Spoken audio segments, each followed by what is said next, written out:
திருவள்ளுவர் சிலை கன்னியாகுமரியில 133 அடி.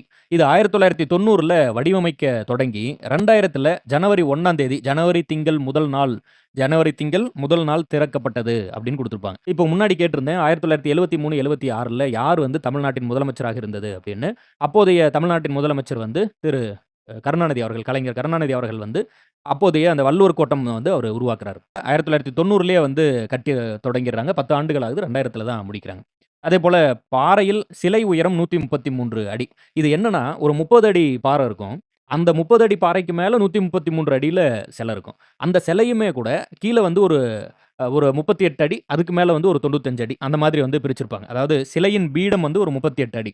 ஒரு 30 அடிக்கு பாறை, அதுக்கு மேல ஒரு 38 அடிக்கு பீடம், அதுக்கு மேல ஒரு 95 அடிக்கு வந்து திருவள்ளுவர் அவர்களுடைய அந்த சிலை. இப்ப இத கொஞ்சம் தெளிவுபடுத்தி இது பண்ணிக்கோங்க. பாறையில் சிலை உயரம் வந்து 133. அதுல சிலையின் பீடம் வந்து 38 அடி.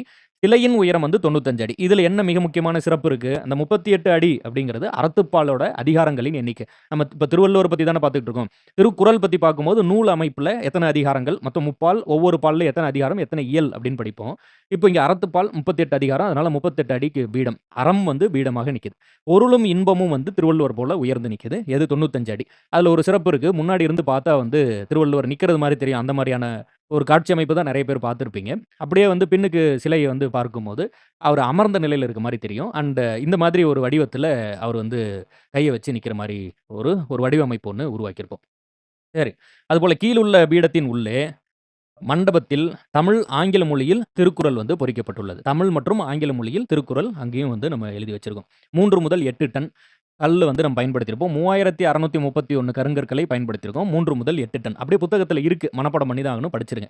சிலை மொத்தம் 7000 டன். இந்த 7000த்த நீங்க சுலபமா ஞாபகம் வச்சுக்கலாம். திருக்குறளும் 7ம் அப்படின்னா, அந்த 7ங்கிற எண் வந்து திருக்குறளோட எந்த அளவுக்கு அதிகமா தொடர்பு படுத்தப்படுது அப்படின்னு படிப்போம். 7ங்கிற எண் 8 முறை வந்திருக்கும். 133 அதிகாரங்கள் கூட்டுனா 7. 1330 குறள் அதை கூட்டுனாலும் 7. அதுபோல நம்ம திருவள்ளுவருக்கு கன்னியாகுமரியில சிலை வைக்கும்போது 7000 டன்னுல வந்து அதாவது 7000 டன் வந்து வரலாம் அப்படிங்கிற அளவுக்கு வந்து அந்த எடை வச்சு இது பண்ணியிருக்கோம். அதிகாரத்துக்கு ஒரு குறள், மொத்தம் 133 குறட்பாக்கள் அந்த மண்டபத்தில பொறிக்கப்பட்டுள்ளது. ஸோ, அப்போ கவனமா வந்து படிச்சு வச்சுக்கோங்க. அதிகாரத்திற்கு ஒரு குறள்.